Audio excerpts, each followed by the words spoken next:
Pine wood cracks. The dry report slams against the canyon wall like a gunshot across empty country. Then blood, dark red, running down into the half-frozen mud. No scream, only breath. And a shard of wood buried deep in flesh, 2 days' ride from the nearest town. Wyoming doesn't ask where you came from. It only asks how much you can take. High above, the mountains stand silent as a verdict. Snow begins to fall. Not the gentle snow of the east, but the kind that drives sideways, cold enough that skin forgets how to hurt. A man kneels down. One finger ends at the first knuckle. He doesn't tremble. He offers no words of comfort. He just draws the knife from his belt. "It'll hurt," he says. "I know what hurt is," she answers. He won't count to 3. They say he's lived alone on that mountain through 14 winters. No one knows why. No one dares to ask. He takes hold of the branch and pulls. The stagecoach didn't stop so much as it gave up. It lurched, shuddered, sank into the rust-colored mud of the way station like an old man finally sitting down after standing too long. The wheels didn't roll to a halt. They just stopped fighting. Willa Brandt had been fighting the bench seat for 6 hours. She was done fighting too. She stood up inside the coach before the driver called it. Bent at the neck, because she always bent at the neck in enclosed spaces, in doorways, in other people's expectations, and pushed the door open herself. She stepped down. Her right boot disappeared into mud up to the ankle. She didn't stumble, didn't gasp, didn't reach for the door frame, like the 2 other women who'd ridden as far as Laramie, both of them dainty, both of them horrified, both of them already gone. People who stood 6'2" learned early that stumbling was a luxury they couldn't afford. You stumble, people laugh. You stumble at this size, people remember it. They tell the story at dinner. They describe the giant woman falling in the mud. They leave out everything else. So Willa didn't stumble. She just stood there, one boot in the mud, one boot still on the step. And she looked out at Wyoming. It looked back. The valley was the color of an old bruise, purple and gray, and that particular shade of nothing that happens when the sky can't decide between storm and mercy. Mountains ringed the whole basin like walls. Not the gentle, rolling hills of Massachusetts.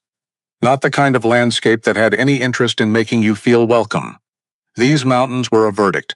You are small, they said. Willa almost laughed. She hadn't been called small since she was 9 years old, standing in the schoolyard while the other girls still came up to her collarbone. Mauled.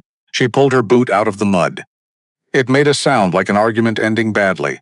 She stepped fully onto the ground. The mud accepted her. Both feet, up past the ankle now. Her wool coat, damp, heavy, smelling like a wet dog that had given up on dignity, pressed against her shoulders. She lifted her chin. The way station was a single room of rough-cut timber with a crooked stovepipe, leaning off the roof like a broken finger pointing at nothing. A hand-painted sign above the door read Roos Cell, Stop. The lettering was thick and uneven, the kind made by someone who had learned to write late and never apologized for it. 2 mules were tied to the rail. A woman stood in the doorway, short, broad, somewhere in her 60s. Hair the color of iron. Apron that had been white once, probably during the previous decade. She was looking at Willa, the way most people looked at Willa. Starting at the boots, working up slowly, taking inventory, arriving at the face with an expression that was always some variation of "oh." But this woman's "oh" was different. It wasn't pity. It wasn't amusement. It wasn't the particular kind of cruelty that dressed itself up as concern. It was just honest surprise, and then something that looked almost like satisfaction. "You're bigger than he said," the woman called out. Willa stopped walking. "He described me? Said you were tall?" The woman stepped down off the porch, boots squelching, completely unbothered. "I told him tall could mean 5'8". He said he didn't think so." She stopped 2 feet away and looked up without a single trace of self-consciousness. Dorothea Russell. "Everyone calls me Dot, Willa Brandt. I know who you are." Dot stuck out a hand. Her grip was a blacksmith's grip. "Come inside before you sink." The station's interior smelled of venison fat and coffee and pine resin. and the particular human warmth of a place that had kept people alive through multiple winters. A cast-iron stove squatted in the center of the room like it owned the place, because it did. A rough-hewn table, 4 mismatched chairs, a shelf of tin cups, and a Bible with a broken spine. Willa had to turn sideways to get through the interior door. She always had to turn sideways. She was used to it. She was used to the slight repositioning of her entire body that living in the world required. Chairs that didn't fit, beds too short, doorways too narrow. Mirrors that cut off at her chin so she only ever saw herself in pieces. She sat down in the largest chair. It creaked under her but held. Dot put coffee in front of her without asking. Black. Strong enough to strip paint. Willa drank it. He'll be here, Dot said, sitting across from her, wrapping both hands around her own cup. Grove runs late when the trail's bad. And the trail's been bad since Tuesday. Willa nodded. She'd gotten 2 letters from Grove Callum. 2 letters in the 6 weeks, between the newspaper advertisement and her departure from Boston when they were not love letters. They were not even particularly warm or thorough. A description of the land, the altitude, the winters, what the work required, what he could provide and what he couldn't. He'd asked her 4 questions. Can you work cold? Can you stomach blood? Can you follow instructions without needing them explained twice? Do you have any illnesses a doctor hasn't found yet? She'd answered, yes, yes, yes, and not that I'm aware of. He'd written back within 10 days. The letter was 3 sentences. There's a coach Tuesday the 14th, from Denver to Laramie to Russell Stop. Ask for Dot. I'll come down from the mountain. That was all. No mention of the photograph she'd sent. No comment on her height, which she had not mentioned, and which the photograph, cut deliberately at the chest, had not revealed. She was not proud of that. She was not proud of it either. She'd spent $8 on the ticket. Her last $8. The money she'd been putting away in the tin behind the wash basin, at the boarding house, coin by coin for 2 years. She had not had a second option, which meant she had not had the luxury of full honesty. She could explain that to him. Later, when they had established that she was useful enough to keep. He's not a talker, Dot said, watching her. Neither am I, Dot's mouth curved, just slightly. Then you might do all right. The sound of the mules came first, that particular wet percussion of hooves in deep mud. Then the creak of leather and the single flat, tuneless click of a tongue against teeth. The sound of a man communicating with an animal in a language made entirely of habit. Willa set down her coffee cup. She stood up, because she always stood up. She had learned that sitting down when a man entered a room only delayed the moment of reckoning. Better to be standing, better to let the whole truth of her arrive at once, rather than in uncomfortable stages. The door opened, he had to duck, which surprised her. Because he wasn't tall, he ducked out of reflex. The way a man ducks when he's spent years on a mountain and knows that crossbeams exist and don't care about your skull. It wasn't about height. It was about habit. About moving through the world with caution built into your muscles. He stepped inside. Willa did the math automatically. She always did. He was shorter than her. 1 inch. Maybe an inch and a half. But the width of him. The sheer, almost geological density of his shoulders. He wore a buffalo coat that had been mended so many times it was more patch than original. Canvas trousers. Boots caked to the knee with red mud. His beard was a dark storm of black and silver that hid his jaw entirely. His eyes were gray, the flat particular gray of river rocks. And they did the same thing hers had done when she stepped off the coach. They started at the boots, worked up, arrived. He didn't say oh. He didn't say anything. Those gray eyes moved across her face with the unhurried efficiency of a man conducting an inventory. Shoulders, arms, the set of her jaw. And then, just for a fraction of a second, something shifted in his expression. Not surprise exactly. More like a man who has been handed a tool he ordered and is noting that it's slightly different than the catalog picture. Not worse. Different. Grove Callum, he said. His voice was low. The kind of low that didn't get that way from volume. It got that way from years of not needing to be loud, because the mountains were quiet and he'd stopped trying to fill them. Willa Brandt. He nodded. He looked at Dot. Trail's passable. 2-hour window before the sleet comes back. Dot nodded. Coffee? He looked at Willa's trunk. It was a large trunk. It had taken 2 men at the Boston station to get it onto the coach. It was bound with leather straps and had a brass latch that had been soldered shut after the hinge broke somewhere outside of Kansas City. Grove walked to it, crouched down, took hold of the handle. He stood up. The trunk came with him. Onto one shoulder, his neck corded, his boots pressed deeper into the floorboards. But he didn't sway. He didn't stagger. He just stood there with 140 pounds of Willa's entire life balanced on his shoulder and turned toward the door. There's a second mule outside, he said. Can you mount without a step? Yes. Skirts going to be a problem?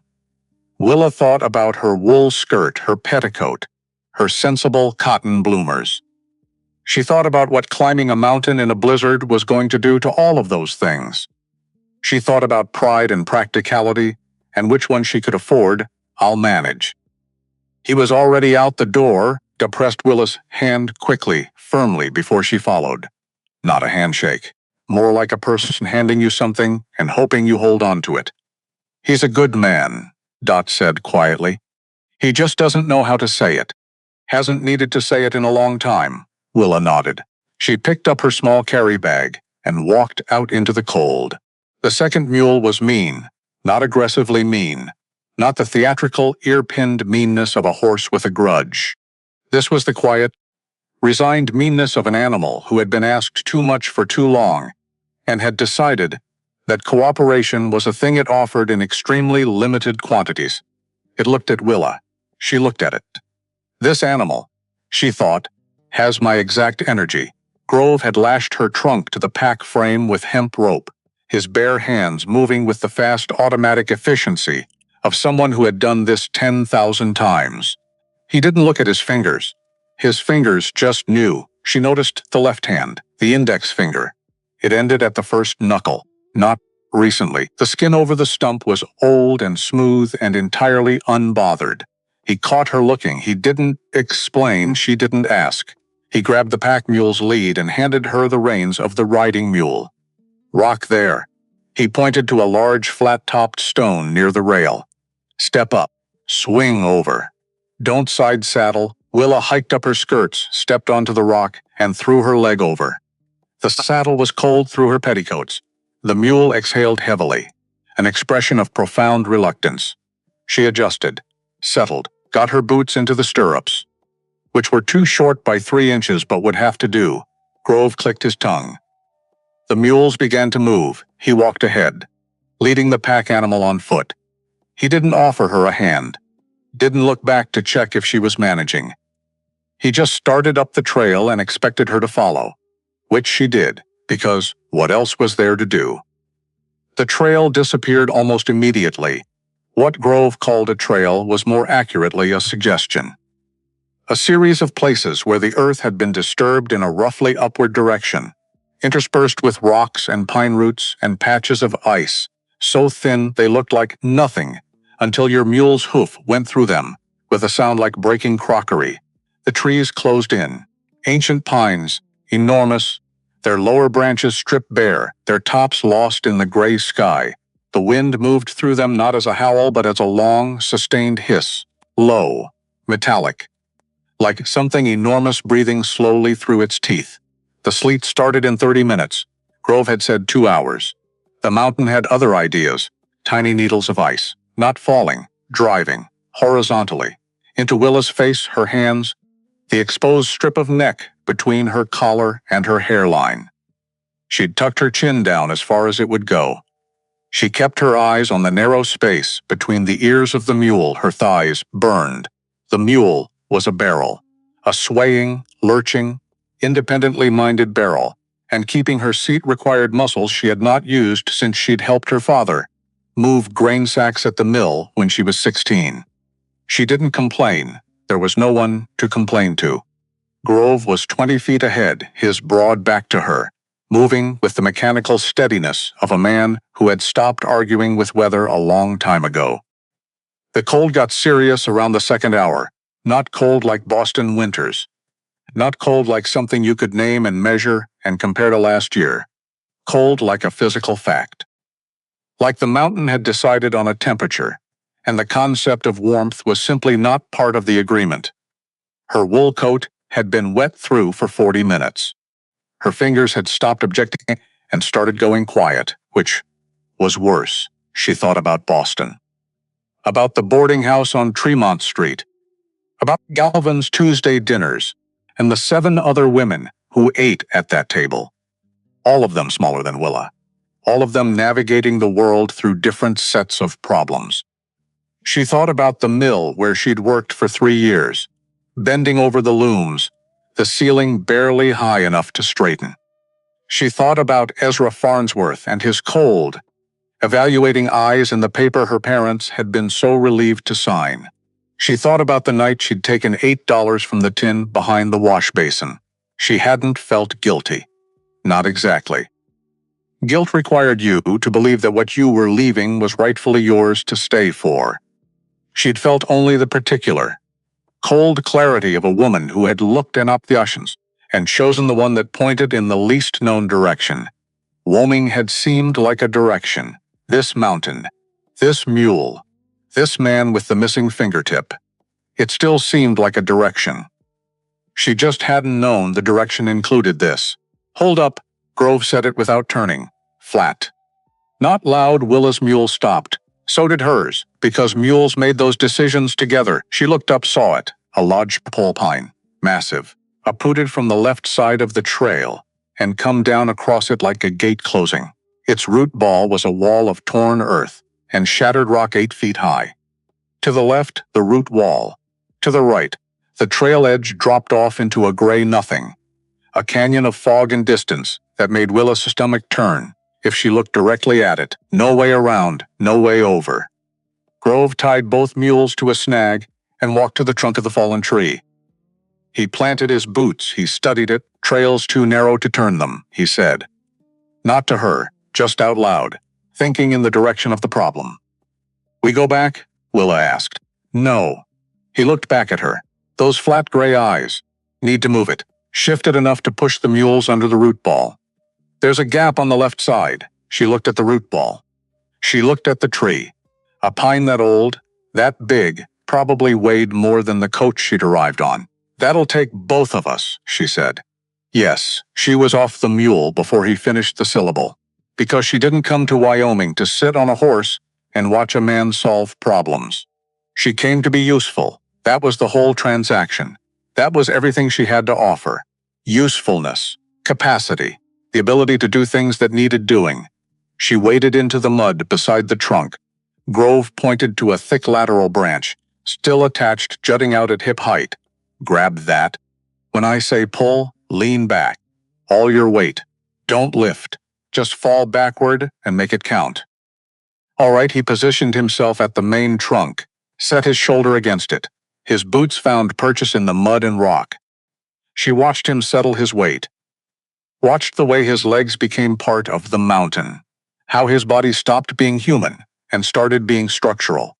Pull. Willa grabbed the branch with both hands. The bark was wet and rough and tore at her palms immediately.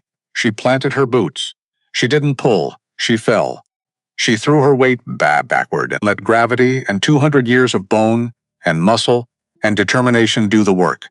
The tree groaned. The root wall shivered. Dirt came down in sheets, a sound like the mountain disagreeing. Again. Harder she hauled. Her boots slid an inch in the mud. She caught herself, hauled again. Her shoulders screamed. Her lower back lit up in protest. She didn't stop. The trunk shifted. 6 inches, 8, a full foot. The root ball began to pivot, the gap on the left side opening like a slow, reluctant door. And then the branch she was holding, dead wood, hidden weakness, cracked. A single sharp detonation. Like a rifle shot in the cold air, the branch gave way under the torque. And Willa fell. She didn't fall far. She fell straight back, the way people fall when they're pulling hard. And the thing they're pulling suddenly isn't there anymore. Her boots went out from under her.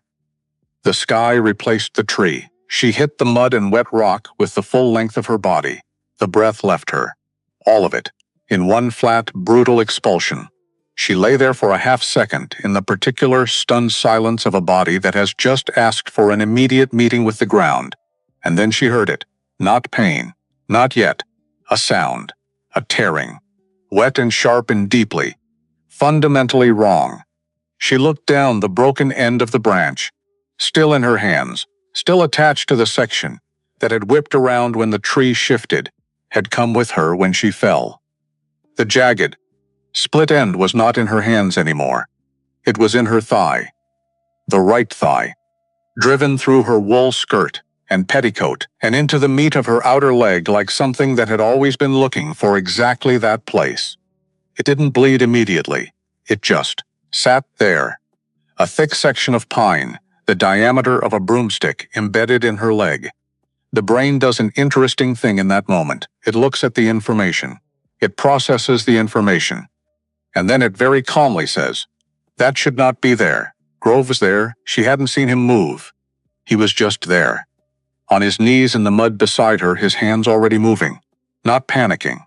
Not making the sounds people made when they were scared. His face was completely still. The way a doctor's face is still. Or a soldier's. "Don't move it," he said. He was looking at the branch, not at her. Assessing. "There's wood in my leg," Willa said. Her voice was very calm, which worried her slightly. Shock did that. Made things calm. Made everything feel like it was happening to someone standing slightly to the left of you. "I see it." He pulled a hunting knife from his belt. "I have to cut the fabric away. Going to look worse when I do? Do it." He sliced through her wool skirt and the petticoat beneath with 3 fast cuts, drawing the knife away from the wound each time, rolling the ruined fabric back. The cold air hit her exposed leg. She felt the temperature change against her skin like a slap. The branch entry point was ugly. Purple immediately. The skin around it already pulling dark. "The main piece has to come out now," Grove said. He gripped the branch at the base, right where it met her skin. "If it stays in while we climb, the muscle will close around it. Splinters will drive deeper. By the time I can work on it in the cabin, it'll be buried. Then take it out. It will hurt." Willa looked at him. Straight at those flat gray eyes. "I know what hurt is." He didn't wait. He didn't count to 3. He didn't warn her again. He pulled. The pain was white, not red, not hot, white. The specific total, obliterating white of a pain so complete it brieflakes the entire visual field. The scream that came out of Willa Brandt was not a woman's scream. It was not a dainty thing. It was the sound of a large body experiencing something large. It echoed off the canyon walls. The mule startled. The pines absorbed it. Blood came fast. Dark red, pouring down her pale leg, into the mud. Grove's bare hand came down on the wound. Hard. Pressing. "Breathe," he said. She was already breathing very fast. Her hands had found the mud on either side of her and were pressing into it, searching for something solid. "Deep breaths," he said. "In through the nose. You could have counted to 3, she said through clenched teeth. "Counting doesn't change what's coming." He pressed harder on the wound. His hand was soaked red. He didn't seem to notice. Or he noticed and had long ago categorized blood as information rather than emergency. Counting just makes you brace wrong. She didn't have an argument for that. She filed it away to be angry about later. He reached to his coat with his free hand. Pulled out a cotton handkerchief, gray but relatively clean, the clean of something that had been boiled and used and boiled again. He packed it directly against the wound. She made a sound. He absorbed the sound without comment. Then he uncoiled a length of rope from his belt, cut it and tied it tight around her thigh over the cloth. "Splinters," he said, his voice flat and direct. "Wood got in there. I can feel them through the cloth. I can't get them out here. Need the cabin. Need light and heat and better tools. How far? Hour.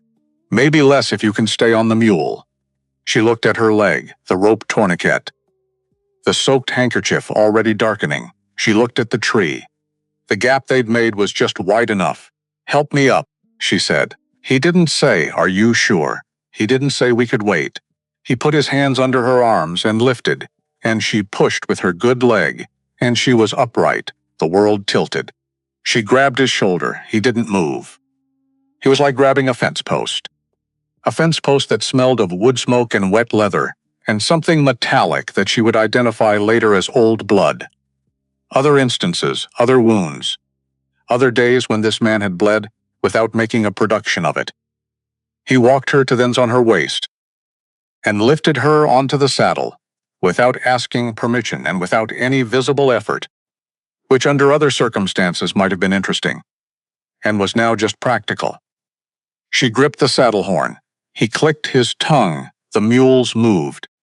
The next hour was an education in the specific flavor of pain that comes from a wound in the thigh during uphill movement on a swaying animal. Every step the mule took transmitted directly up Willa's leg, through the tourniquet, through the packed cloth, into the place where the branch had been, which was now a hot, pressing, wrong center of her existence. She focused on Grove's back. He walked ahead, steady, that metronomic pace. His boots found traction on wet stone where hers wouldn't have. He didn't speak. He didn't look back to check on her, which she understood, intellectually, was actually a kind of trust. He wasn't looking back because he calculated that she was capable of managing, and calling that into question with repeated checking would be a kind of insult. But emotionally she was alone on a mule in a blizzard in Wyoming. With a hole in her leg, the snow started properly around the 40th minute. Not sleet anymore. Heavy, wet flakes, the kind that settled and stayed. Her eyelashes, her shoulders, the nape of her neck where her collar had come open. Cold was a blessing. Numb was a blessing. The pain in her thigh was becoming a geography rather than a crisis. She could map its edges now. The sharp center and the radiating ache, and that made it something to manage rather than something being done to her. She stayed on the mule. The cabin was not visible until they were 10 feet from it. It had been built under the lip of a rock overhang, a shelf of granite jutting from the mountain's face, that protected it from the worst of the wind and sheeted water, away from the roof. The logs were massive, unpeeled, blackened with age and wood smoke. The roof had 2 feet of old snow on it. A stovepipe came out crooked and went up straight, which was the opposite of how most things were. One window, thick glass, iced over. Grove shouldered the plank door, open darkness. Cold that was different from outside cold. Static cold, trapped cold. Cold that had been sitting and settling for weeks. He got her off the mule, walked her inside. Set her on the narrow rope bed in the corner with the direct, transactional efficiency of someone completing a necessary task. The mattress was straw. It crunched under her weight. "Don't move," he said. He was already at the stove, kindling. Something from a jug. Pungent, alcohol forward. A match, fire. The roar of it was the most honest sound she'd heard all day. He hung his coat, moved to the shelving along the far wall, with the fast certainty of a man who did not have to think about where things were in his own space. They were simply where they were. He pulled down a wooden box. A glass bottle of something amber. A jar of dark, dense substance, black-green thick. He brought them to the small table beside the bed. The lantern he'd lit cast long, jumping shadows across the ceiling. She could see the cabin clearly now. One room, the iron stove, dominant. Bundles of dried plants hanging from the rafters. Pelts, stiff and cured, nailed to the walls for insulation. Traps, tools, a rifle on pegs above the door. A shelf of books, 3 of them. Their spines so worn she couldn't read the titles from here. 3 books, she filed that away. "Give me your leg," Grove said. He was kneeling beside the bed. He'd removed his outer coat. In his thermal undershirt and canvas trousers, he looked different, not smaller. He never looked smaller, but more human. More like a person and less like a piece of the landscape. She shifted the leg toward him. He cut the tourniquet loose, peeled the handkerchief back. She looked. She couldn't not look. The wound was a thumb-sized puncture, ringed with bruising that had spread to the diameter of her fist. The bleeding had slowed. Not stopped. "Dirty," he said. He was looking at it with no expression at all. "Bark in there." Mud, he looked up at her. I'm going to clean it. All right, it will hurt more than the branch. She stared at him. Because this time you'll know it's coming, he said. It wasn't an apology. It was information. He poured the amber liquid. Whiskey. The smell hit her, over his knife blade, over his hands. He shook them out. Dry as he was going to get. Hold the bed frame, he said. She found the wooden frame above her head with both hands. Gripped it. He poured a measure of whiskey directly into the open wound. The sound that came out of her was not a scream. It was a single, compressed syllable of pure white noise. Her back arched, her hands clamped on the frame. And then his fingers were inside the wound, not delicate, precise. 2 fingers, moving with specific intent, searching the hot interior of the puncture, the way a carpenter searches for a nail head buried in wood. She felt the pressure of him moving inside her leg, and she wanted to crawl out of her own skin, and she didn't. She held the bed frame. She breathed. Splinters, he muttered. Got a big one, his thumb and the knife tip, working together. A tug. A different kind of pain. Extractive pain. The pain of something being removed from where the body had already started closing around it. He held up a 2-inch shard of wet pine. Dropped it on the floor. Another, he went back in. She pressed her lips together so hard. She tasted blood from the inside. She did not scream, not this time. She made a sound that was private and ugly, and she had absolutely no control over it. A sustained low note of pain from somewhere below language. Last one, he said. She didn't answer. She was counting the knots in the ceiling timber. He withdrew. Set the knife on the table. Done? She asked. Her voice was stripped raw. Halfway, he opened the jar. The smell hit her before she saw what it was. A complex, aggressive smell. Rendered fat, sharp pine tar. Something bitter and herbal underneath. He stirred the black substance with a metal probe, turning it, coating it. Then he carried the probe to the stove and held it over the iron surface. The tar began to heat. She could see it from across the room. Could see the way it changed under heat, becoming more liquid, beginning to smoke. Tiny threads of vapor rising from the surface. He carried it back. He looked at her. He didn't explain. Because she could see the explanation. The heat, the wound, the intention. She could see exactly what he planned to do. Pack the hot tar into the puncture. Use the heat to sterilize from the inside out. Seal it open, which was the important part. She understood that. You seal it closed and the rot happens below the skin. Invisible, catastrophic. Pack it so the wound healed from the deepest point upward. She'd heard of this. She'd heard of this and hadn't believed anyone actually did it. She pressed her back against the log wall, which was as far back as she could get. He stood there, holding the smoking tar probe, patient as stone, his gray eyes on hers. Wait, she said, the word came out cracked. Not her voice, someone else's voice. Someone smaller, you're putting that inside me? Have to. He didn't flinch away from the information, didn't soften it, wounds deep. Seal it on the outside now, the inside rots. Seen men lose legs to shallower cuts than this one. Tar keeps it open, draws the poison out. Heals from the inside, not the outside. She stared at the probe. At the thin ribbon of smoke rising from it. It will burn, she said. Like nothing else, he said. She looked at his hands. Both of them. The left one, with the missing fingertip. The scar she'd noticed on the inner forearm. Not a cut scar. Not the thin white line of a blade. Broader. Textured. The kind of scar that came from something packed into a wound. She looked at it. He saw her looking. Something moved through those flat gray eyes. Not quite discomfort. More like recognition. Who did it for you? She asked. A pause. Long enough that she thought he wouldn't answer. I did, he said. She looked at him for a moment.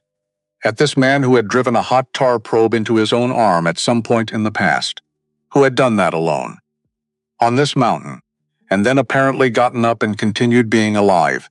She let go of the bed frame. She took 2 fistfuls of the straw mattress instead. Found the edges. Gripped, she turned her face to the ceiling. Found a knot in the timber. Fixed her eyes on it. Do it, she said. He drove the probe in. The heat was absolute. It was not pain the way she understood pain. It was conversion. It was the sensation of being changed at a molecular level. Her entire nervous system filed a formal complaint. Simultaneously, at full volume, the sound that came out of her started low and rose and kept rising. He put his forearm across her chest, not gently, with force, pinning her to the bed while his other hand worked, packing the hot tar into the puncture, thorough, direct, refusing to leave any part of the wound untreated. She clawed at his arm. Her nails scraped canvas. He didn't move. "Breathe," he said. "Breathe through it. Don't hold it in," she breathed. She breathed like something that had forgotten how and was learning again in real time. Loud, ragged. "Ugly, keep going," he said. "Don't stop." She didn't stop. The worst of it lasted perhaps 30 seconds. 30 seconds that were architecturally longer than any 30 seconds she had previously experienced. Then the absolute top of the pain, that white-out, converted place, began, very slowly, to resolve back into something she could categorize and endure. She stopped fighting. Her body went still. Not because she'd won, because she'd arrived on the other side of something. He removed his arm from her chest, slowly, checking. She lay there, her lungs working, her hair plastered to her forehead, sweat soaking through the collar of her dress. He wrapped clean linen around her thigh in firm, even passes, tied it off, stood up. He didn't walk away. He went to the chest at the foot of the bed and pulled out a wool blanket. Heavy, dark, smelling of cedar and old winter. He shook it out and laid it over her. The weight of it was immediate. The warmth of it hit her the way food hits after hunger, not gradually but all at once, like a door opening. He poured 2 inches of whiskey into a tin cup, held it to her lips. She drank. The burn of it was almost friendly. After what had just happened, she coughed, turned her head. He set the cup down, pulled his 3-legged stool to the side of the bed and sat on it.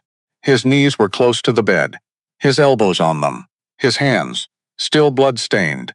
She noticed both of them, hanging loosely. He was exhausted. She could see it now. Under the weathering, under the beard, under the absolute stillness he maintained as a default position. The lines around his eyes were deep in the lantern light. His jaw was set in a way that wasn't natural. It was held. The stove ticked. The wind pressed against the logs outside. Snow tapped the window glass like an inquiry. She looked at the ceiling. He looked at the stove. "You've done this before," she said. "Not the wound treatment. The other thing, the having Samion to care for." He didn't answer for a long time. "No," he said finally. "Not this." She looked at him. He didn't look back. "You'll keep the leg," he said. "Sleep." She closed her eyes. She didn't sleep. Not right away. She lay there in the dark behind her eyelids and listened to the fire in the wind and the occasional shift of his weight on the stool. She thought about the branch, about the white pain, about his forearm across her chest and his voice saying, "Breathe," like it was the only instruction that mattered. She thought about $8 and a train ticket pointed at a mountain. She thought about a man who had done this to himself once, alone, and hadn't made it a story, hadn't offered it as a credential. She'd had to see it to know. She thought about all the things she still didn't know about Grove Callum. The stove settled. The lantern burned down slightly. She was almost asleep when the fever started. She didn't recognize it at first. Just warmth, reasonable warmth, then too much warmth. Then the heat that didn't stop when she expected it to. Then the particular sensation of her own thought becoming slippery, of the edges of the cabin beginning to soften. She was in Boston. She was standing in the parlor of Mrs. Galvin's boarding house. The other women were there, small, bird-boned women, who moved through doorways without turning sideways, who could sit in any chair and not test its limits. "There she is," one of them said.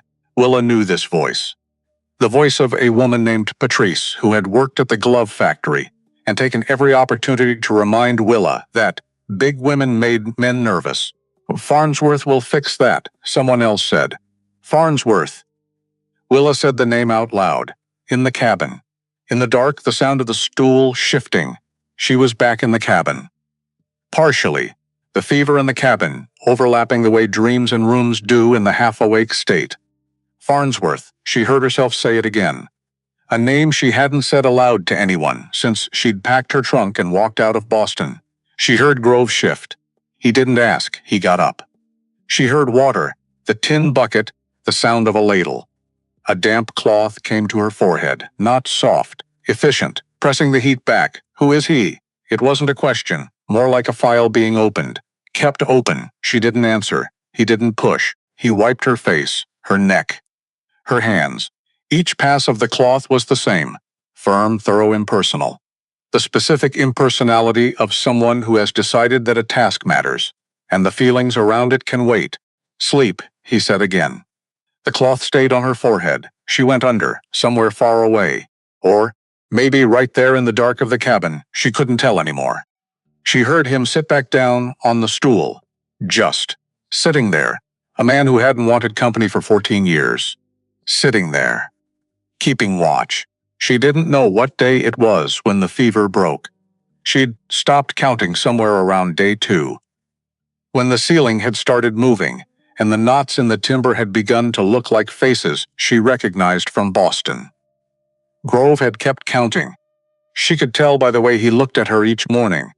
The specific, assessing look of a man who was tracking something and updating his estimate. By day 4, she understood later, he had already made his decision about what he would do if the tar didn't hold. She didn't ask what that decision was. Some information you accept without needing the details. The fever broke on the 4th day. Not dramatically, not with a gasp or a flood of sweat or any of the theatrical signals that novels preferred. It just stopped. The way a storm stops sometimes, not with a final crash of thunder, but with a simple absence of rain. One moment the heat was there, pressing down on her from inside her own skull. The next moment it wasn't. Willa opened her eyes, the cabin sizzling. The same knots, the same timber. She was alive. She conducted a brief inventory. Thigh present, painful. But the pain had geography now, which was different from the fever's all-consuming fire. Head, clear, mouth terrible. Body weak in the specific, hollow way of someone who had spent 4 days burning through every reserve they possessed. She turned her head. Grove was at the workbench. He had his back to her. He was working on something. She could hear the slow, deliberate scrape of a file against metal. His shoulders moved with each pass. Steady, patient. A man who had learned to occupy time without fighting it. She watched him for a moment. He hadn't left. She didn't know why that surprised her. He'd made a transaction. A transaction required both parties to remain present. That was elementary. That was just the logic of commerce. But there was a difference between staying because you had to and staying the way he had stayed. She had fragments of the last 4 days. Impressions. His hands. The tin. Cup. The cold cloth. His voice saying, "Breathe like it," was the simplest instruction in the world. The weight of him on the stool in the dark, just. There she hadn't asked for any of that. He hadn't offered it. He'd just done it. The file stopped moving. He turned around. Those flat gray eyes moved to her face. Something shifted in them. Fast, brief, barely visible. Like a door opening half an inch and then almost immediately reconsidering. "Fever's broke," he said. "Yes? Water? Please." He picked up the tin dipper from the bucket beside the stove and brought it to her. Held it to her mouth without asking if she could manage herself. She drank the whole thing. Cold, clean, tasting faintly of iron from the bucket. It was the best thing she had ever consumed in her life. He refilled it. Set it on the table beside her. "Leg," he said. "Not a question, Hurts." But differently, he nodded once. Like she'd confirmed something he'd already calculated. He knelt beside the bed and began unwrapping the outer bandage. Peeled back the linen. She looked this time without flinching ugly. Yellow bruising spreading out from the puncture site, in a pattern like a map of somewhere inhospitable. The wound itself, packed, sealed with the dark residue of the tar. The skin around it no longer radiated heat. The angry red perimeter had faded. "Not rotting," Grove said. He said it the way other men might say the harvest looks good or the river's running clean. Just fact. Just the world being what it was supposed to be. Tar held. "You'll keep the leg. Good." she said. And then because she was not a woman who let debts sit unpaid. Thank you. He looked up at her. Brief. Then back at the wound, retying the bandage. Don't thank me yet, he said. You still have to walk on it. He made oats.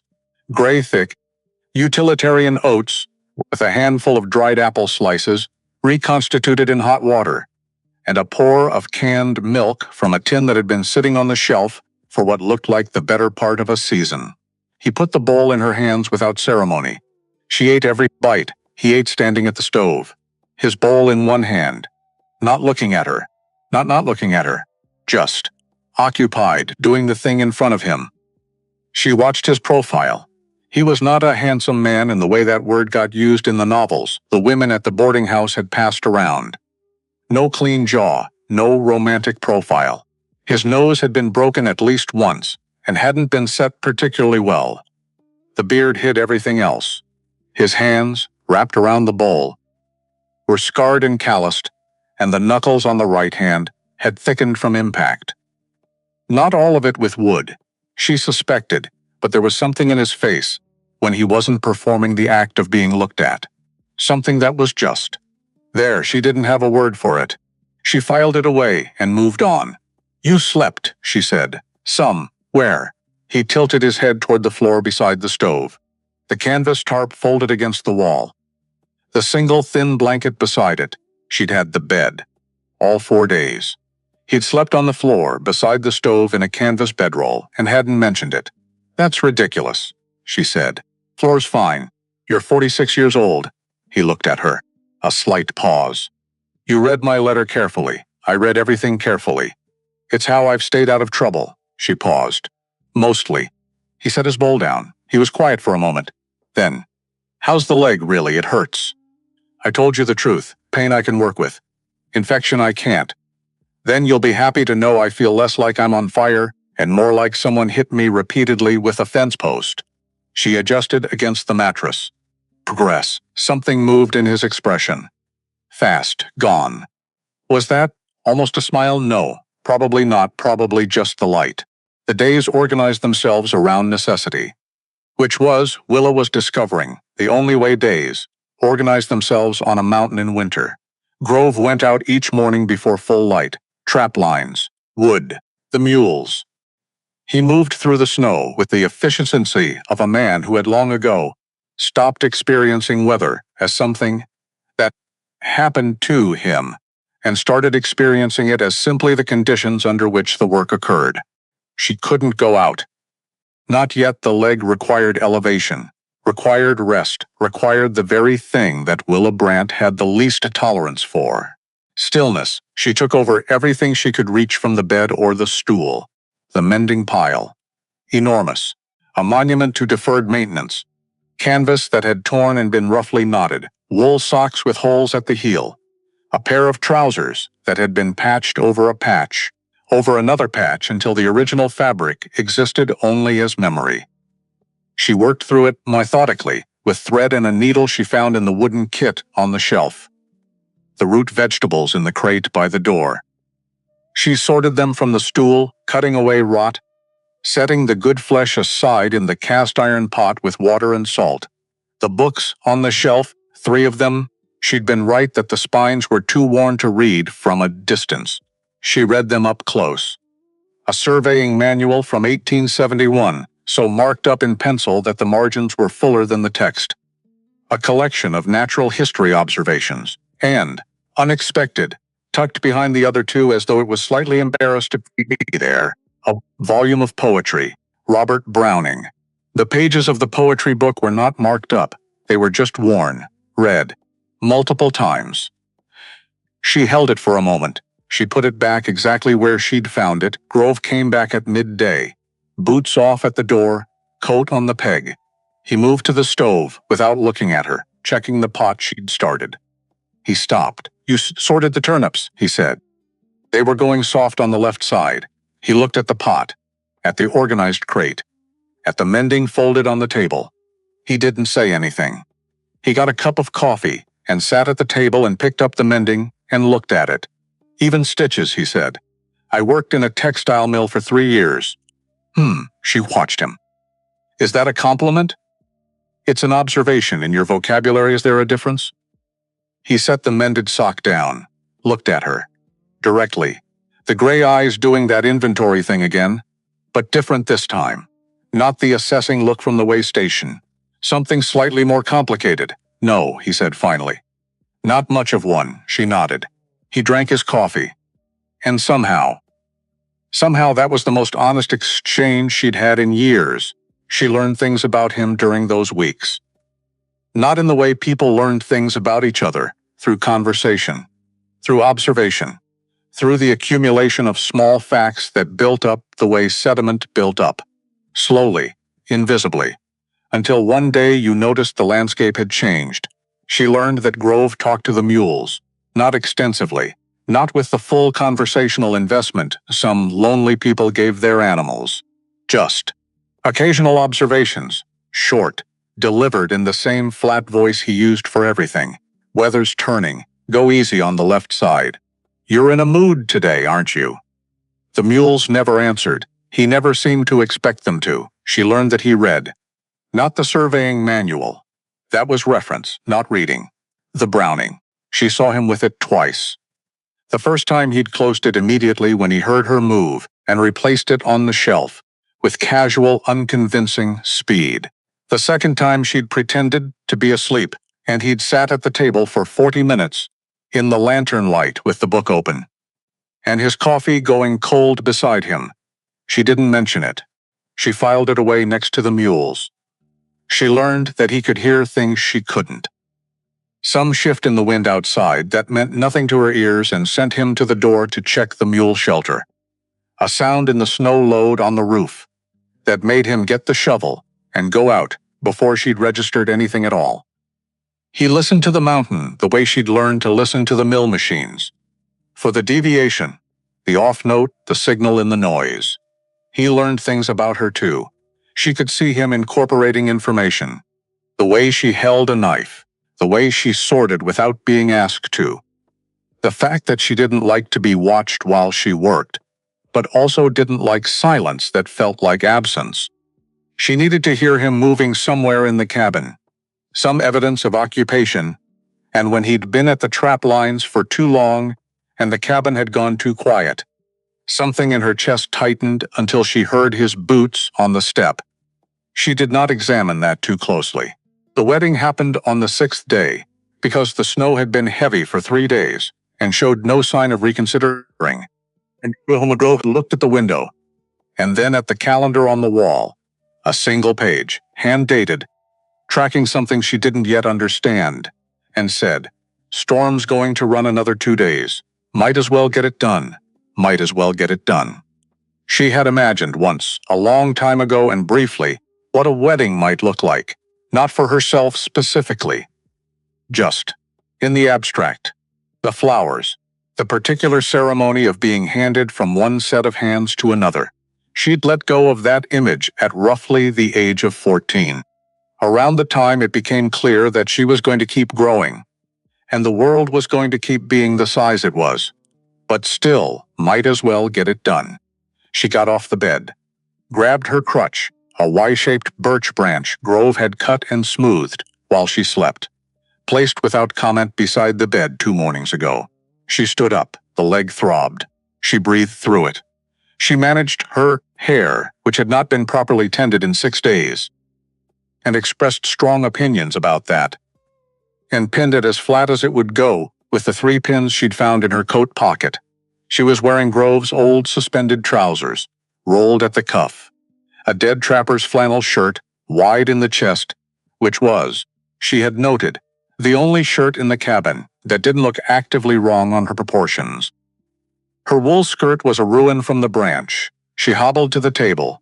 Grove had placed the Bible in the center, open. He was standing across from it, hands at his sides.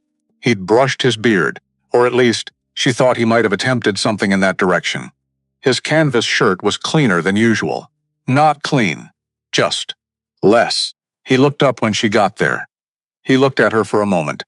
The whole of her, the trousers, the dead man's shirt, the pinned hair, the crutch, the 6 feet and 2 inches of Willa Brandt, slightly diminished by a week of fever and a hole in her leg and a mountain that had not been gentle with her. He didn't look away. "Ready," he said. Not a question. She gripped the table edge. "Ready." He looked at the Bible. He didn't find a passage. He didn't read scripture. He just opened it to a page that wasn't too water-damaged, and used it as a flat surface to look at while he spoke. "I, Grove Callum," he said. The gravel of his voice was lower than usual. "Deliberate, take you, Willa, to provide for. To keep from the cold and whatever else this mountain sends. Until one of us goes into the ground. Simple, completely devoid of poetry, and somehow more binding than anything she'd heard in a church." She swallowed, her hands on the table edge, her knuckles showing. "I, Willa, Wa, Brant," she said. Her voice held. "Mostly take you, Grove, to keep your fire and work your land and stand my ground beside yours. Until the mountain takes one of us." He reached across the table, his right hand. Open, palm up, not the gesture of a man offering romance. The gesture of a man finalizing an agreement. The handshake of someone who meant what they'd said. She put her hand in his grip closed. Warm. Calloused. The missing fingertip, on the other hand, caught the lantern light as he gripped.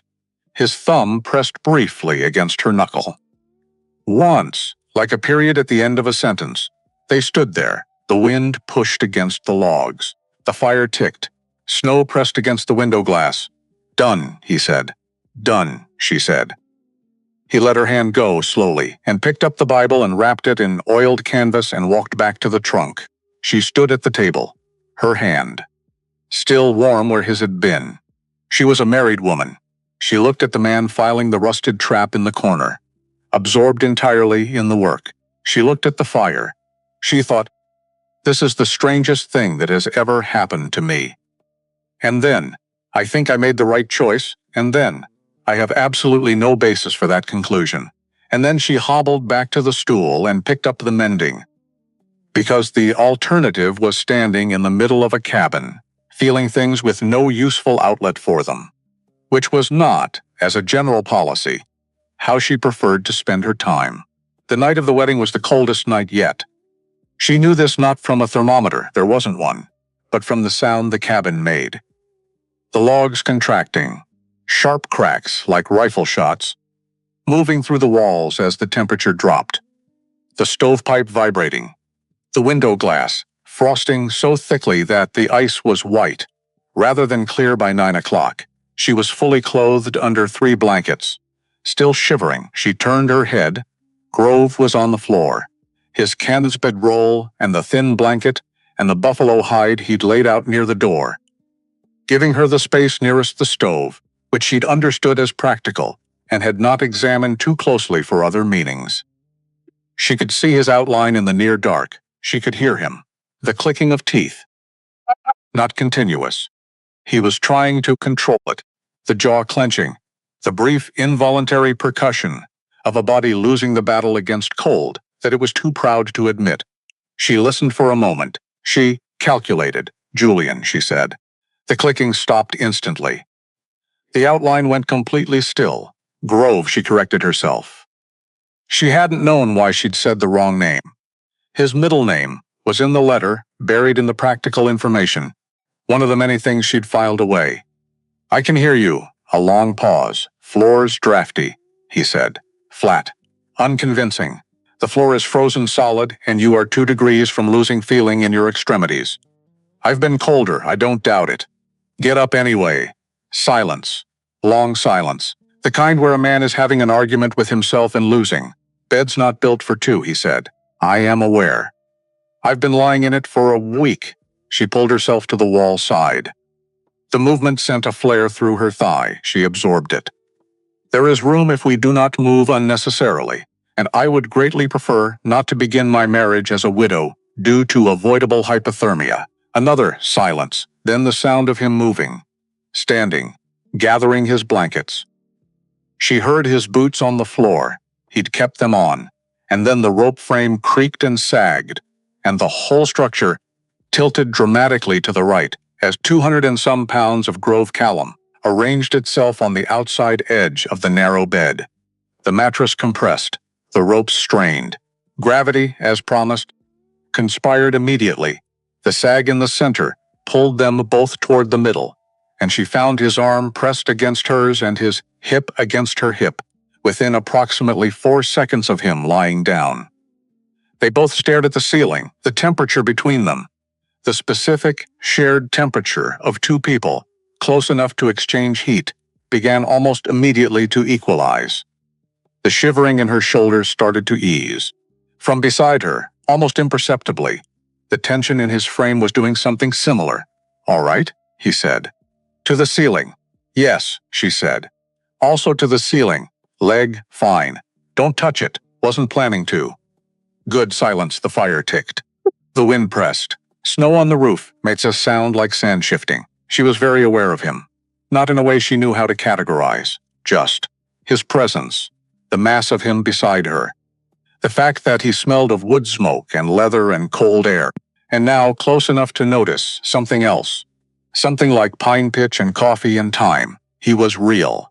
That was the thing. He was very real, in a way that the idea of him, in 2 letters and an advertisement and a photograph of herself cut off at the chest, had not prepared her for. "Grove," she said. The scar on your arm," she said it to the ceiling. Not an accusation, just the thing that had been waiting. "Who taught you the tar technique?" Silence. A longer silence this time. She waited. She was a patient woman. 3 years at the mill had given her that, if nothing else. "Nobody taught me," he said finally. "You said you did it yourself. I did it." When the fire settled. Outside, something in the pines shifted under snow weight. A soft, muffled concussion. "Cold Harbor," he said. "Virginia, June of '64. She knew the name. Everyone knew the name. Everyone who'd been alive in 1864 knew the name. 18,000 Union casualties in 2 days. The battle that had broken Grant's army's spirit even as they'd kept moving. The battle nobody talked about because there was nothing to say about it that didn't sound like the beginning of a very long silence. "You were there," she said. "I was there." She waited. "Lancer went into the arm," he said. "Side, the tricep. Missed the bone. I got separated. Don't matter how. Just happened. Things got chaotic fast. Found a stand of pines off the field. Stayed there 2 days." He stopped. She didn't push. "Wound kept opening," he said. "Every time I moved. Every time I tried to make it back toward our line. Packed it with mud first." A pause. "That made it worse. Then pine resin. A lot of it. Hot. I had a tinder box. It worked." Another pause. "Took 4 more days to find my unit. They thought I was dead." She processed this. "You were 26, she said. 26, he confirmed, alone in Virginia for 6 days with a lance wound, self-treating with tree sap. That is an accurate summary." She looked at the ceiling. "You could have died," she said. "Yes. But you didn't, no. Because you didn't want to." He was quiet for a moment. When he spoke, his voice was lower. Something in it that was not quite what it usually was. "I had land waiting," he said. "Staked it before I enlisted, came back to it." A pause. "Didn't want to leave it to someone who hadn't earned it." She thought about that. About a 26-year-old man in a pine forest, pressing hot resin into his own wound because he had land waiting. Because he had something to return to. Because giving up was not an option when there was a thing worth keeping. She understood that in her bones. Not land. She didn't have land. But she understood the principle of the thing worth keeping. The thing you press the hot resin in for. She didn't say that. It was too soon for that kind of honesty. "Thank you," she said instead, "for telling me." He didn't respond. But he didn't move away either. They lay there, both of them very still. The fire burning down slowly, the cold held at bay by the slim margin of their shared warmth. Sometime in the night he shifted, rolled to his side, facing her back. He didn't put his arms around her. But the wall of his chest came against her shoulder blades, and his knees drew up behind hers, careful of the right leg, very deliberately, avoiding the bandaged thigh. She didn't move away. She closed her eyes. The storm raged outside. Inside, for the first time since the coach had dropped her in the mud, she was warm. Dot Russell came up on a Tuesday, 11 days after the wedding. The snow had eased enough for a single rider on the narrow trail, which Dot had apparently decided was invitation enough. She came in with frost in her hair, and a burlap sack of dried beans, and a tin of something labeled peaches that looked like it had survived multiple presidential administrations. "The leg," she said, looking at Willa before she'd even gotten her coat off. "Better, she's walking," Grove said from the workbench. "Not looking up, I can see that." Dot sat at the table and looked at Willa with the same direct, unsentimentally warm attention she'd had at the station. "You held up I had competent care," Willa said. From the workbench, something that might have been the slight adjustment of a jaw, Dot opened the beans, started sorting them on the table with the ease of someone who always made herself useful in someone else's kitchen. "Had a man come through 2 days ago," Dot said. "Casual. Too casual. The particular casualness of someone about to say something that was not casual." Grove set down the file. "Silas Pruitt," Dot said. The name landed in the room like a stone in still water. Willa didn't know the name, but she knew the way Grove's spine changed. Not dramatically, he didn't tense visibly, but something organized itself in his posture. Something that had been at rest and was no longer. "What did he want?" Grove said. "Same thing he always wants." Dot kept sorting beans. "He had paperwork with him. Land office documentation. Says there's a question about the eastern boundary survey. Says the original homestead claim has irregularities." She paused, selecting beans with great focus, and he mentioned the marriage. "Said a union witnessed only by the parties themselves, had no legal standing under territorial law." Willa looked at Grove. Grove looked at the workbench. "He's giving you 60 days, Dot said. "To do what?" Willa said. "To produce a proper witness to the marriage. Or to have it re-solemnized before a licensed justice." Dot finally looked up. Her eyes moved between them. "Otherwise, Pruitt takes the question of the land boundary to the territory court. And with no family to support the homestead claim, he takes the land," Willa said. "He takes a piece of it. Enough to matter." Dot set down the beans. "He's done it before. To Ned Carrick. Years back. Before he lost the land. Ned was alone, no family paperwork that wasn't in order. Pruitt found the edge of it and pulled." She looked at her hands. "Ned lost the east field. Went through the next winter without the fuel wood from that stand. The one after that without shelter enough. What happened to him?" Willa said. Dot was quiet for a moment. "He didn't make the third winter. The cabin was very still. Outside, wind moved through the pines. That low, sustained hiss, like something breathing slowly through its teeth." Willa looked at Grove. He was still looking at the workbench. His jaw was set in the way it's set when he was holding something. Not anger. She'd cataloged his moods now without meaning to, the way you catalog weather in a place where weather matters. This wasn't anger, it was something older and heavier. "You knew Ned," she said to him. "He worked the east property line. 6 years. Grove picked up the file, set it down again. "Shared the fence repair? Good man. Didn't talk much." A pause. "Pruitt was the reason." "You know now," Willa said. He looked at her. Grove, she met his eyes. "You know now," the gray eyes. Flat as river stone. Something behind them that she couldn't read yet. She was still learning the language of his silences. This one was weighted, dense, like a sentence with more words than he was ready to say. 60 days, he said. 60 days, Dot confirmed. He nodded once. Then he stood up, put his coat on, and went outside. She heard him for a long time after. The regular, heavy concussion of the maul on the woodpile.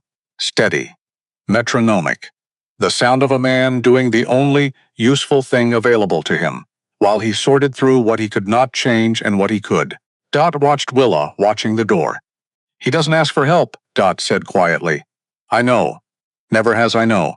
Willa looked at her hands, her calloused, ink-stained, needle-pricked, tar-marked hands. "That's going to be a problem," Dot smiled. The first full, unguarded smile Willa had seen on her face. "You know," she said, "you're not what I expected either. What did you expect?" "Someone smaller." Dot picked up the beans again. In every way. That evening, after Dot had gone back down the trail with the last of the daylight, after the mules had been checked, and the fire banked and supper eaten in the usual quiet, Willa told him about Farnsworth. She said it without planning to, without building up to it. Just put it out there, the way you put a log on a fire, not gently, just. Down. I was supposed to marry a man named Ezra Farnsworth. Grove didn't turn around from the stove. I didn't run away, she said. I want to be clear about that. I left. There's a difference. Running away is when you don't have a choice. I had a choice. I chose to stop pretending the arrangement was acceptable. The coffee percolated. Small, steady bubbles. How old, he said. Still not turning, Farnsworth? 54, you? 22. She kept her hands on the mending. My parents had a debt. He owned the mill. The arrangement was, she searched for the word, convenient. For them, Grove turned around. He leaned against the stove, his arms folded across his chest, and you, he said, I was not part of the convenience. She looked at the mending, then at him. I took $8 from the savings pool at the boarding house. I put an IOU in the tin. I intend to repay it. A pause. I wrote to 12 men from the newspaper advertisements. Grove was the only one who asked practical questions. I wasn't advertising for romance, he said. I know. Neither was I. She set the mending down. But I want you to understand that I'm not hiding anything. The fever. I said Farnsworth's name. I saw that you heard it. I'm not going to pretend I didn't. He looked at her for a long moment, the firelight behind him, his face in shadow. Man like that, he said finally. Older, wealthy, owns what your family owes. Yes. You were right to leave. 3 words, 4 words, quiet, stated. No inflection of rescue, no dramatic wait. No, you poor woman, or how awful, or I can't imagine. Just you were right to leave. She felt something in her chest. Specific, like a window she'd been pressing against for a long time had simply opened. You were right to leave, he said again. That's all. She nodded. He pushed off the stove, walked to the table, set his coffee cup down and sat across from her. He picked up the piece of canvas she'd been working on. He looked at it. Left seam's pulling, he said. I know. The original thread was wrong for the weight. You fixed it? Just did. He turned the vest over, looked at the seam, nodded once. Set it back down. They sat. The fire. The wind. The lamp. Pruitt, she said. Pruitt, he confirmed. Tell me about the land. He looked at her. If it's my land too, she said. I need to understand what we're protecting. Something in his face changed. Not softened exactly. More like a held thing eased. A fist not quite opening. Just less closed. He started talking. He talked about the eastern boundary. About the original survey markers and the spring that ran along the edge, and the timber stand of old-growth pine on the upper slope that Pruitt had been trying to find a claim to for 7 years. He talked about the homestead documentation, and where it was filed and what it said, and what the gap was that Pruitt had found. He talked about the neighboring sections, who held them, what the relationships were, where the trust was and where it wasn't. He talked for a long time, longer than she'd heard him talk before. About anything, she didn't interrupt. She asked 2 precise questions and let him answer them fully, and noted the answers in the margin of her mind with the same focus she'd given to the mill accounts, the only ledger work she'd ever been trusted with because her numbers were always right. When he finished, she was quiet for a moment. The witness problem, she said. Dot can witness a resolemnization. She can, if we go down to her. Which means the trail. My leg can manage the trail, not yet. In 2 weeks, he looked at her. In 2 weeks, she said again. Grove, I'm not made of paper. He held her gaze for a moment. Testing something. Measuring. 2 weeks, he said. 2 weeks, she confirmed. He pushed back from the table, stood up, carried his cup to the stove. Stood there with his back to her for a moment. There's something else, he said. She waited. Ned Carrick, he kept his back to her. His voice was level, completely, deliberately level. Before he died, he wrote me a letter. Sent it down with a passing trapper last winter. What did it say? It said, he stopped, set the cup down. It said Pruitt had forced him to sign over the eastern parcel through a piece of documentation that was falsified, that the boundary markers had been moved, that Pruitt had a man at the land office who adjusted the records. Willa sat very still. He sent me the letter, Grove said, and the original survey notes. His own copy. Where are they? Locked box. Under the floor. Far corner. She looked at the far corner. At the floor, at the ordinary-looking planks. Grove, she said slowly. You've had evidence of fraud against Pruitt for a year. Yes. And you've been sitting on it. Yes. Why? He turned around. The firelight hit his face directly. She could see the gray eyes clearly. And in them, for the first time, something that was not flat. Something that had depth and weight and the specific, tired look of something carried for too long. Because Ned's gone, he said. And I didn't know if the evidence was enough without him. And because... He stopped. Because I had no one to stand beside me when I made the accusation. She looked at him. He looked at her, the fire. The wind. 2 people in a one-room cabin on a Wyoming mountain. Married on the 6th day. Sharing a bed for warmth. 60 days on a clock that Silas Pruitt had set. You have someone now, Willa said. The words were very quiet. He held her gaze. And something. Something that had no name yet. Something that was not romance, and not sentiment, and not any of the categories she dismissed long ago as irrelevant to her circumstances, moved through the space between them like heat through a cold room. Slow, deliberate, entirely inevitable, he nodded. Once, get some sleep, he said. Leg needs rest if you're walking in 2 weeks. He turned back to the stove. She picked up the mending. Outside, the wind pressed against the logs. The snow settled on the roof. The mountain breathed its long, slow breath, but inside was warm.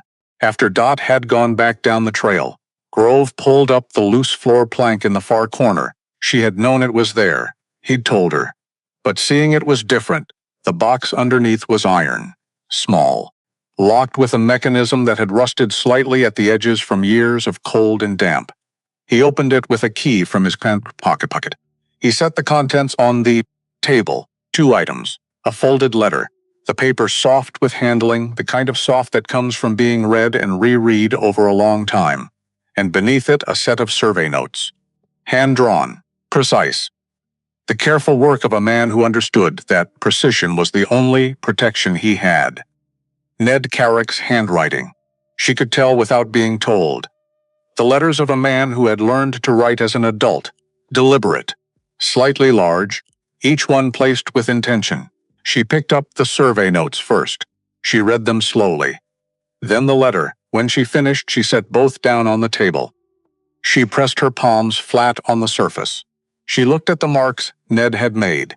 The boundary lines, the spring, the timber stand, the careful notation of distances and landmarks that a man had recorded because he understood on some level that he might need someone else to understand them later.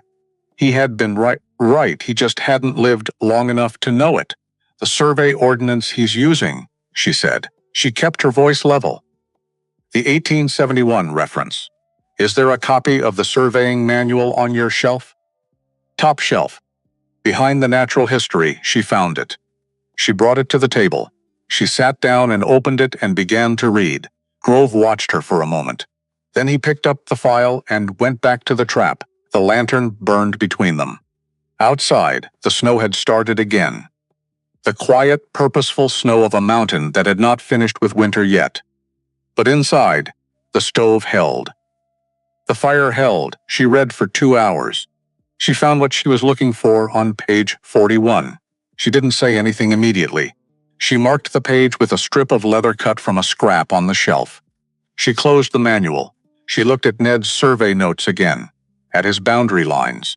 At the spring he'd marked with a small, careful X. Grove, she said. He set the file down. When we go to Cheyenne, she said.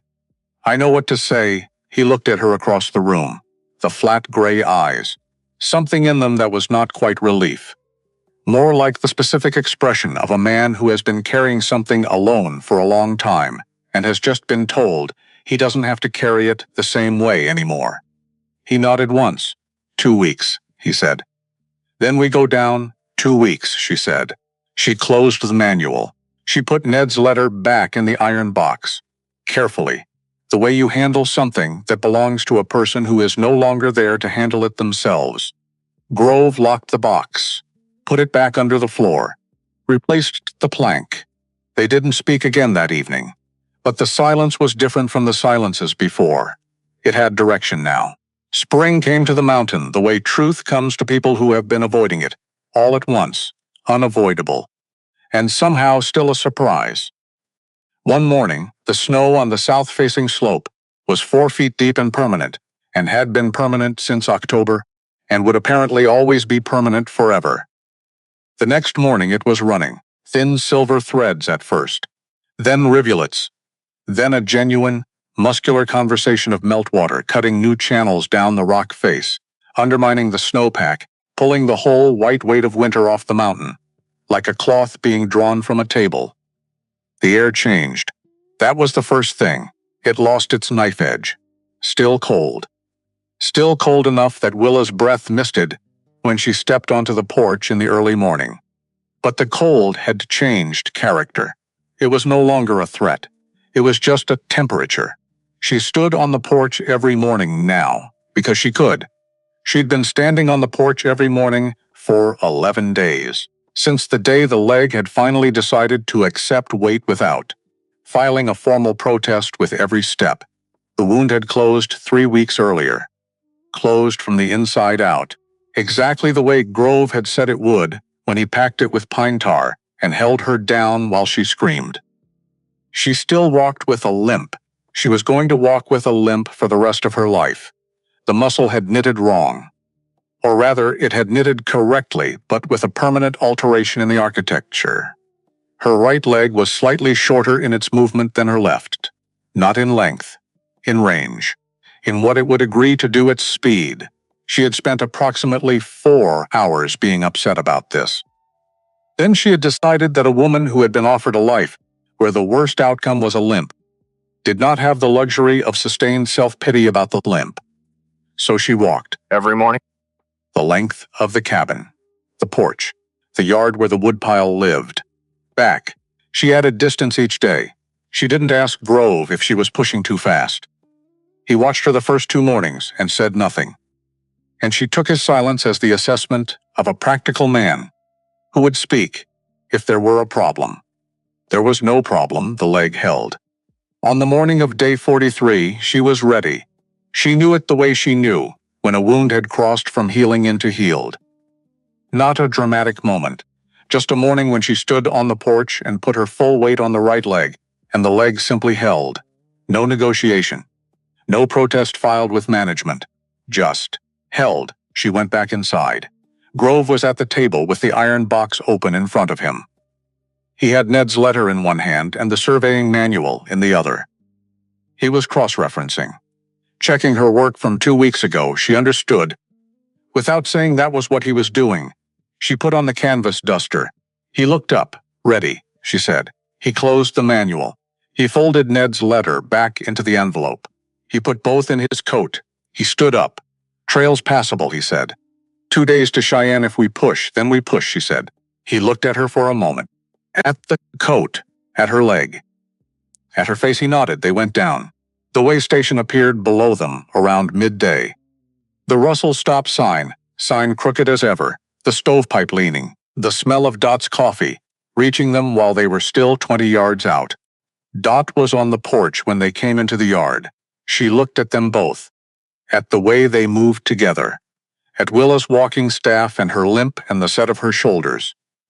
"You're going to Cheyenne?" Dot said.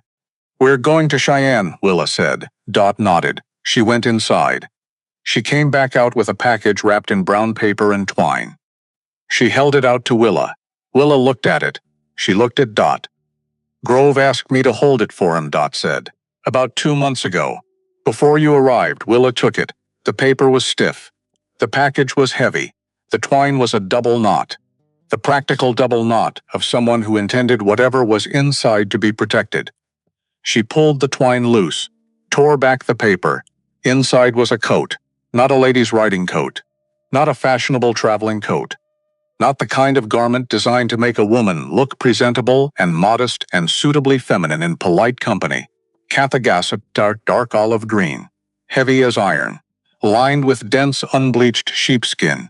Brass buttons, large ones, the kind that didn't pop loose when you caught a doorframe. Deep pockets reinforced with leather at the seams. a collar wide enough to fold up over her jaw in wind, and the sleeves. The sleeves were long. She turned one back, looked at the length of it.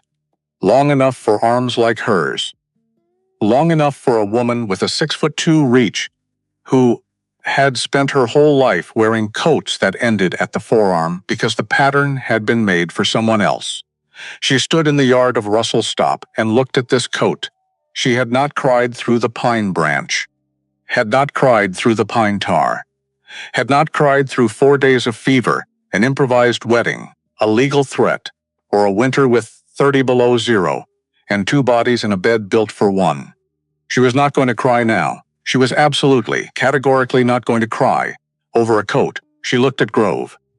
He was watching her, arms crossed, face neutral, in the specific way his face went neutral when he was paying very close attention to something and didn't want that to be obvious. "You ordered this before I arrived," she said. 8 weeks before, he said it simply. "Sent the measurements to a tailor in Cheyenne with a freight driver. Gave him your height from the letter. Told him to build the sleeves long and the shoulders wide and the lining dense." A pause. "Told him it had to hold up to work. You knew I'd be staying. I knew you'd need a coat that fit." She looked at him. He looked at her. "That's not the same thing," she said. "No," he agreed. "It's not." She buttoned the last brass button. She looked at him. He looked at her coat. "Cheyenne," he said. "Cheyenne," she said. Dot was looking at the sky with great interest, as if it had become suddenly fascinating. "I'll write you a letter," Dot said to the sky, "about what I've seen at this station. Travelers. Settlers. What I've watched Pruitt do to people on their way through." She paused. "It won't be legal testimony, but it'll be the truth, and the truth has a way of making rooms uncomfortable." Dot, Willa said. The older woman looked at her. "Thank you," Willa said. Dot made a sound. A dismissive, gruff sound that meant exactly the opposite of dismissal. "Go to Cheyenne," she said. "Come back with your land." The Land Council building on Capitol Avenue was trying very hard to look permanent. Brick, glass windows. A clerk at the entrance, who wore his suit like a man who understood that small authority, held tightly, was still authority. Willa had worn her blue wool dress, the only dress that had survived Wyoming, her hair pinned up properly for the first time since Boston. The canvas duster over everything, because it was cold and because it was hers, and because she had decided the Land Council of Wyoming Territory could accommodate a woman in a work coat. Grove wore his good canvas shirt. His beard was trimmed. She had noticed this at breakfast and said nothing. He had noticed her hair and said nothing. That was its own kind of conversation. Pruitt was already there. Of course he was. He had the clerk. He had the satchel. He had the organized documents of a man who had done this before and expected to do it again. He looked at Willa when she entered. She did not look away first. The council chair, a heavy-set man named Beaumont, white side whiskers, the careful gravity of performed authority called the room to order. Pruitt presented first. Efficient. Precise. Every word true and in service of something that was not. Then Beaumont looked at Grove. Grove stood up. He was not tall. He was the shortest man standing. He was wide and weathered, and his coat didn't quite fit his shoulders, and he had been living alone on a mountain for 14 years. "I've been on that land since 1870, he said. "Low, no performance. I filed correctly. I built the cabin in the first year. I've paid taxes every year since. I have records." He set the papers on the table, not with flourish. "Just put them there. I got married in February because I needed a partner. My wife has been on that mountain since January. She survived a serious injury the first day. She worked through the winter. She is present." He sat down. Beaumont looked at Willa. "Mrs. Callum," he said. "You wish to speak?" She stood, 6'2", in a blue dress and a canvas duster and hair pinned back, calloused hands flat on the table, the hands of a woman who had sorted turnips and mended canvas and pressed pine tar into a wound because there was no one else to do it. She had spent 22 years apologizing for taking up space. She was done with that. "My name is Willa Brant Callum," she said. Her voice was level. the full alto that didn't carry apology. I came from Boston in January. I answered an advertisement. I needed a direction and Wyoming was one. A pause. On the day I arrived, I helped move a fallen tree off the trail. A branch went through my right thigh. My husband packed the wound with pine tar to keep it from rotting from the inside. I was feverish for 4 days. He sat beside my bed the entire time she held Beaumont's eyes. We married on the 9th day, by our own words, over a Bible. There was no witness because we were on a mountain in a blizzard, and there is no one else on that mountain. She let that settle. I know that doesn't satisfy the statute, she said. I know what Mr. Pruitt is arguing is technically correct. The statute says what it says. She looked at Pruitt directly. But I need this counsel to understand what happens when that argument succeeds. Because it has succeeded before. Pruitt shifted, Ned Carrick. She said the room went still. Not silent, still. The particular stillness of people who recognized a name they had hoped wouldn't come up. He was our neighbor for 6 years. He lost his land on a documentation question. He had no family, no money for a lawyer. He died the following February in a rooming house in this city. She looked at the 5 men behind the long table. I am asking you not to do that again. Grove reached into his coat, an envelope, old. The paper soft from handling. He walked to the table and set it in front of Beaumont with both hands. Ned sent me that letter before he died, he said. He wrote down what happened, how Pruitt's man came, what papers they put in front of him, what he signed and what he didn't know he was signing. He looked at Pruitt. I've had it 2 years. I was waiting until I had someone to stand beside me when I used it. He sat down. Pruitt looked at the envelope, the way a man looks at something he believed was buried. Beaumont read. The clerk read over his shoulder. The other council members leaned in. Mr. Pruitt, Beaumont said, not looking up. This letter describes a meeting that names a specific property agent acting on your behalf. You will remain available for further questioning. He set the letter down. Looked at them both. The challenge to the Callum marriage and land claim is denied pending investigation. The Callum claim stands. A pause. Mrs. Callum, your testimony is entered into the record. She sat down. Her hands were shaking. Not fear, not even relief. The physical aftermath of standing at full height in front of a room full of people and saying every true thing she knew and not apologizing for any of it. Grove's hand came to the table beside hers, not holding. Just there. Present. Close enough that she could feel the warmth of it. She turned her hand over. Palm up, his fingers closed 1 beat. 2, he let go. They walked out into the Cheyenne afternoon. Coal smoke and bread smell, and the noise of a city that didn't know what had just happened on Capitol Avenue. She stopped on the sidewalk, tilted her face up. The sky above Cheyenne was a particular blue, not the bruised purple-gray of the mountain winter, not the flat, threatening lead of a blizzard. A real blue, clear, enormous, the kind of sky that went all the way back. They heard you today, she said. They heard us, he said. She held that word, us. From a man who had used I as his only available pronoun for 14 years. I'm hungry, she said. Something moved in his face. That thing. The shadow of a thing. There's a place on Cary Avenue, he said. Decent steak? Lead the way, she said. He did. They started back the next morning. The road to Laramie. Then the trail up the mountain. 2 days down, 2 days back. The mules had opinions about the return trip. As they always did, but they moved. The mud was softening, deeper in the low places, firmer on the high ground where the sun reached. Willa set a pace, not a slow pace. Not the careful, testing pace of the descent. A real pace. Her limp was there. It was always going to be there. But she'd stopped negotiating with it. It was part of the movement now, part of the rhythm. The walking staff planted. The right leg, the left leg. The staff again. Grove walked beside her. He'd been beside her since the land council. Not behind, not ahead. Beside. She was noticing this. She kept noticing this.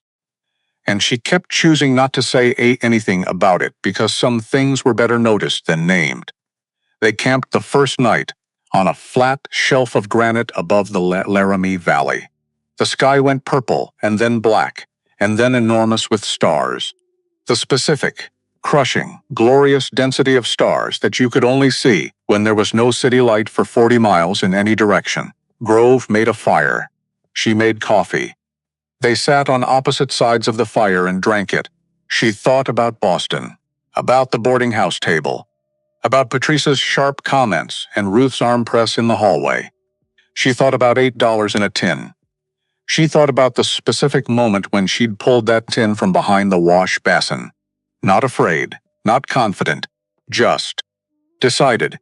She wondered if that's what courage actually was. Not the absence of fear, just decided. What will you do? Grove said. About the women. The fun. She looked at him across the fire.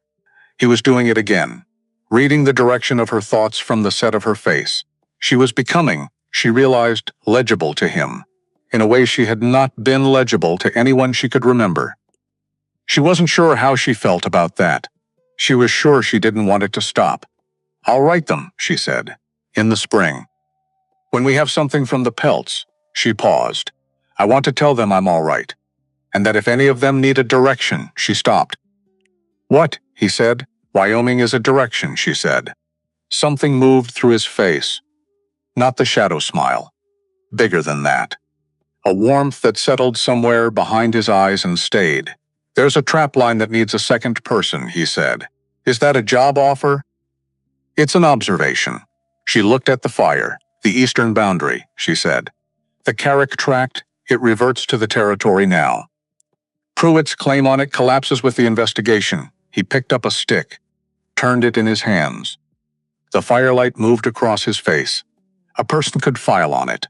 A second homestead claim. Properly witnessed this time. She looked at him. You're thinking about another advertisement, she said. He was quiet for a moment. I was thinking, he said carefully, that you might know someone in Boston. Someone who needed a direction. She thought about Ruth, pressing her arm in the hallway. Be careful. Or maybe, be brave. Maybe both.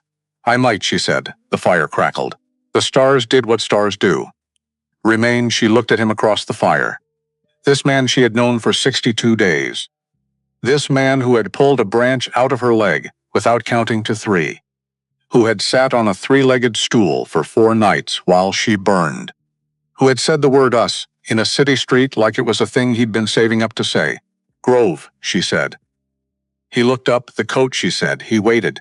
You knew I was staying, she said, before I arrived. You ordered the coat 8 weeks before I arrived, and you told the tailor to make it for work. Not for visiting. Not for church. For work, she paused. You'd already decided. He was quiet for a long moment. The stick turned in his hands. I read your letters, he said. All 3 of them, and I read the thing between the lines, too. A woman who asked about the winters and the altitude, and whether the water source would run in a dry summer. Not about the house, not about society, about the land. He set the stick down. That's not the letter of a woman who's coming to visit. That's the letter of a woman who's deciding whether a place is worth staying in. Lyd. She looked at him. And you thought it was worth staying in? She said. I thought you might think so, he said. If you saw it, she exhaled. Long, slow, the fire, the stars, the sound of the mountain a day's ride above them, waiting. I think so, she said. He looked at her, those gray eyes. In the firelight, they were warmer than she'd seen them. Not soft, he was never going to be soft, but present, fully, completely present. The way stone is present, not asking anything of you. Just there, good, he said. Which was everything. The cabin looked different coming up the trail than it had the first time. Same logs. Same crooked stovepipe. Same window with the thick glass. Same snow on the north-facing roof. The last remnants of winter hanging on in the shadow. But different, because the first time she had seen it as a destination. A fixed point at the end of a terrible journey. A place where the pain might stop, and the cold might stop, and she might get to be still this time. She saw it as something she was returning to. There was a difference. She felt it in her chest. The specific weight of a thing that has shifted from foreign to familiar. Without you noticing the exact moment it happened. Grove pushed open the door. The cabin held its cold. Always did after days without a fire. She went directly to the stove. He went directly to the woodpile. They did not discuss this. It was simply what they each did, as if the division of immediate tasks had been established by the mountain itself. Fire in 15 minutes. She put the kettle on. He hung his coat. She unbuttoned the canvas duster. Hung it on the peg next to his buffalo coat. They hung side by side, hers longer by a foot, his wider by the same. She made coffee. He sat at the table. She sat across from him. They drank it in the growing warmth of the stove's reach, the cold retreating from the corners of the room, the cabin reasserting its character. She looked around at it, the pelts on the walls, the dried herbs, the 3 worn books, the narrow bed that had accommodated 2 people through 3 weeks of winter, the stool beside the bed, still in the position he'd sat it in during the fever. Neither of them had moved it. She'd noticed that. She set her cup down. "I need to ask you something," she said. He looked up. "The stool," she said. "You haven't moved it." He looked at the stool. Then back at her. "No," he said. "Is that?" She stopped. Organized. "Is that something you want to talk about?" He looked at his cup. He looked at the table. He looked at her. "I sat there 4 nights," he said. And it was a pause, long. The kind where she had learned he was choosing very carefully. It was different. From the other nights, he stopped again. "I've spent 14 winters on this mountain. On a lot of those nights, I sat in this room alone. And it was..." He stopped again.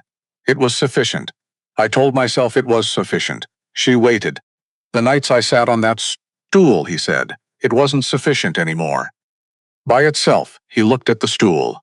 "I didn't want to move it very far from where it had been." She looked at this man. This man who had refused to find a reason she was important for 3 months, because he didn't have the language for it and wouldn't offer her cheap words when he wasn't sure of expensive ones. She stood up. She picked up her stool, carried it around the table, set it beside his chair. She sat down. They were side by side now, shoulders almost touching, looking at the stove together. He looked at her. She looked at the stove. "This is purely practical," she said. "It's warmer on this side." A pause. "Correct," he said. She breathed. He breathed. The fire talked to itself in the stove. The mountain held the cabin in its hands. The spring ran somewhere below them, all that winter finally releasing, finding its way down. She was not in Boston. She was not in a boarding house dining room. She was not at a loom.